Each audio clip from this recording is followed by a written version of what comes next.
Welcome to the Holistic Health Bites podcast. I'm your host, Andrea Nicholson, crime scene investigator turned metabolic health investigator.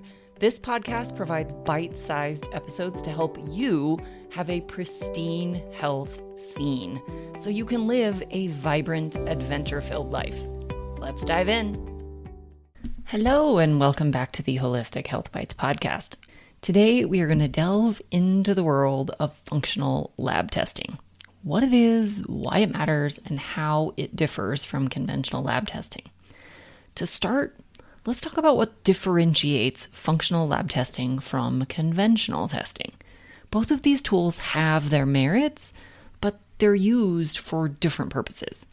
Conventional lab testing typically is looking for a disease state, something that can be diagnosed and treated with a prescription or a procedure.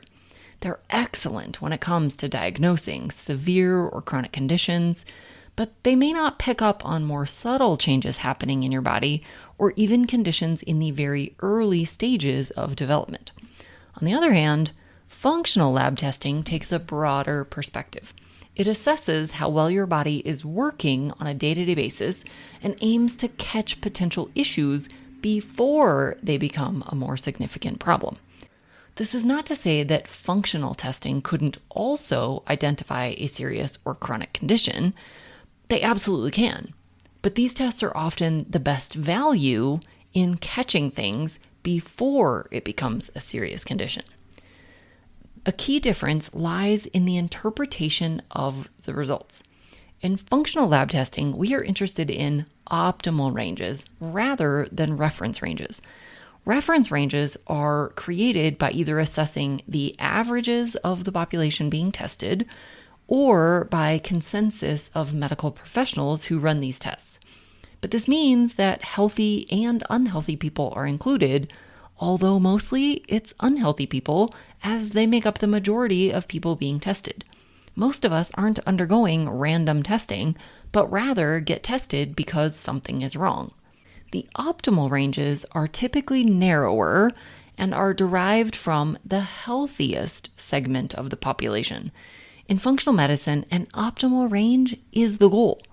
This is where individuals generally experience the best health and the least risk of chronic disease.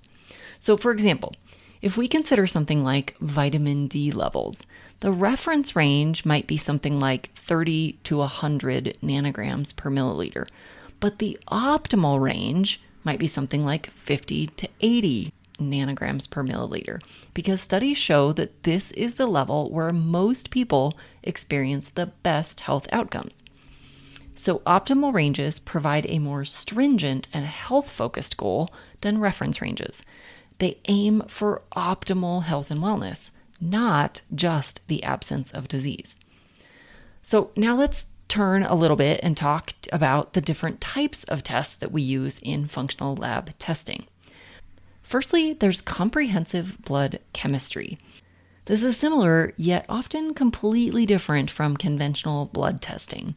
Functional blood chemistry is a much deeper dive into your overall health, including markers for organ function, nutrient status, immune response, inflammation, blood sugar handling, insulin resistance, digestion, hormones, and so much more. This would again be where we would use those optimal ranges instead of reference ranges. I run a blood chemistry panel on all of my clients these days so that we can fully assess what's going on that the client may not even be aware of.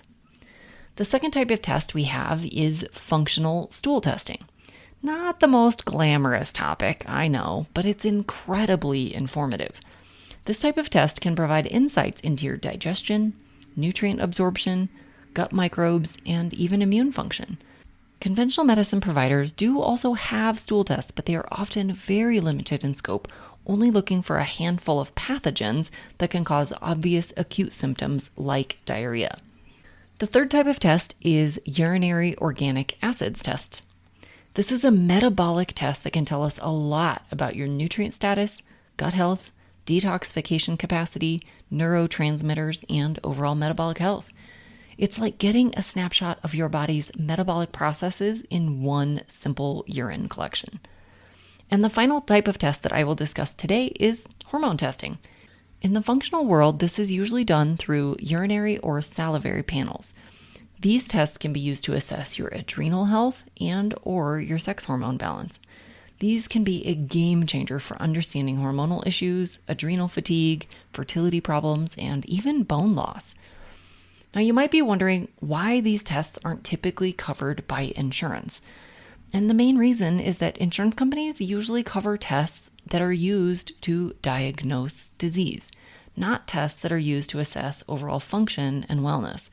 It's a little backwards, I know, but that's the state of our healthcare system. I don't know about you, but I would much rather not progress to the stage where I can be diagnosed with something if I can catch it early enough to stop it and reverse the course. This is my ultimate goal for myself and my clients. Working with a functional health practitioner like myself gives you a comprehensive understanding of these tests. We take a deep dive into the results, not just looking for disease, but looking for dysfunctions and imbalances that could lead to disease down the line. Now, I don't run all of these tests on every single client, but I make my recommendations based on the client's presentation, existing diagnoses, current symptoms or issues, and their goals. And then we take time to discuss the results. You can't do that in a 7-minute doctor visit. We spend 30 minutes, 60 minutes, sometimes 90 minutes going over these results so that you walk away knowing exactly what your results mean and what to do about it. Knowledge is power. The more you know about your body, the better equipped you are to make informed decisions about your health. I hope this episode has given you some insights into the world of functional testing. As always, I'm here to help you navigate your health journey, so feel free to schedule a free holistic health strategy session to discuss any questions you may have. Thank you for joining me on this episode today of the Holistic Health Bites podcast. Be sure to subscribe to the show so that you will always know when a new episode drops.